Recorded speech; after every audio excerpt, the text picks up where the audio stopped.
స్వామియే శరణమయ్యప్ప మొన్న డిసెంబర్ 1 రోజు మోక్షద ఏకాదశి జరిగింది కదా.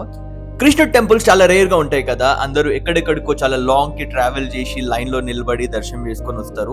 ఈ కృష్ణుడి టెంపుల్ పెద్దంబర్పేట్ హైవే కి దగ్గరలో ఉంది. ఇది ఒక హిడెన్ ప్లేస్ లో ఉంది. ఇది చాలా రేర్ గా తెలుసు, చాలా మందికి తెలీదు.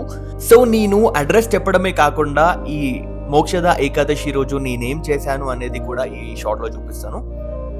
ఇక్కడ మీరు లెఫ్ట్ నుంచి చూసుకుంటే పెద్దంబర్పేట్ హైవే నుండి వే, అండ్ రైట్ నుంచి చూసుకుంటే ORR Koheda village route, and ఇక్కడ మీరు చూస్తున్న రూట్ లో నుంచే మనం టెంపుల్ కి వెళ్లే దారి. నేను అయ్యప్ప దీక్షలో ఉన్నప్పుడు ఇలాంటి ఒక కృష్ణుడి టెంపుల్ కి, అది కూడా మోక్షద ఏకాదశి రోజు నేను కృష్ణుడి మెడలో ఇవాళ తులసి మాల వేయబోతున్నాను, అండ్ అలాగే గీతోని దీపం పెట్టబోతున్నాను. మనం టెంపుల్ కి అయితే రీచ్ అయిపోయినాం. చూస్తున్నారా, ఇదే కృష్ణుడి టెంపుల్. నేను నాతో తులసి మాల, గీ ప్యాకెట్స్ అండ్ కొన్ని ఫ్లవర్స్ అయితే తీసుకొచ్చిన. ఇక్కడ టెంపుల్ లోపల చాలా స్పేషియస్ గా ఉంది. ఇక్కడ లెఫ్ట్ నుంచి స్టార్ట్ చేస్తే అక్కడ ఎండ్ వరకు డిఫరెంట్ దేవుళ్ళు అయితే ఉన్నారు. దేవుళ్ళని చూపిస్తా అండ్ అలాగే నేమ్స్ కూడా చెప్తాను. ముందుగా మనకి దర్శనం ఇచ్చేది వినాయకుడు. వినాయకుడి పక్కన శివయ్య, శివుడికి రైట్ సైడ్ రాజరాజేశ్వరి దేవి, అమ్మవారికి రైట్ సైడ్ లో శ్రీ గాయత్రి దేవి అమ్మవారు ఉంటారు. గాయత్రి దేవి అమ్మవారి పక్కన బ్రహ్మదేవుడు అనుకుంటా, ఐఎమ్ నాట్ ష్యూర్, మీకు తెలిస్తే ప్లీజ్ కమెంట్లో చెప్పండి. ఆ పక్కన బజరంగ్ బలి శ్రీ ఆంజనేయ స్వామి వారు మనకి దర్శనం ఇస్తారు. ఇంకా నేను మెయిన్ గా చెప్పాల్సింది మన కన్నయ్య శ్రీ కృష్ణుడి గురించి.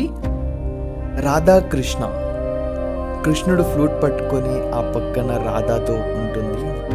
రాధాకృష్ణుల ప్రేమ అంటే దేవుడి ఆశీస్సుల్లాంటి పవిత్రమైన బంధం. రాధా అంటే భక్తి, కృష్ణ అంటే దైవం. అందుకే ఈ రోజు కూడా ఎక్కడ ప్రేమ ఉంటుందో అక్కడ రాధాకృష్ణుల ఆశీర్వాదం ఉంటుందని నమ్ముతారు. కృష్ణయ్య మెడలో తులసిమాల వేస్తున్నప్పుడు ఏదో తెలియని ఫీలింగ్ అయితే ఉండే, గూస్ బంప్స్ లాగా. అండ్ అలాగే పుష్పాలు కృష్ణయ్య పాదాల దగ్గర వేసి దండం పెట్టుకున్నా. అండ్ అట్లాగే నెయ్యితోని దీపం ముట్టియడం జరిగింది. దీపం ముట్టించినాక రాధాకృష్ణులని మొక్కుకొని బయట కూర్చొని 108 టైమ్స్ ఓం నమో భగవతే వాసుదేవాయ అని చెప్పించిన. ఈ షార్ట్ మీరు అందరికీ షేర్ చేసి అందరూ ఈ టెంపుల్ కి విజిట్ అవ్వాలని కోరుకుంటున్నా. స్వామి శరణమయ్యప్ప. Thank you.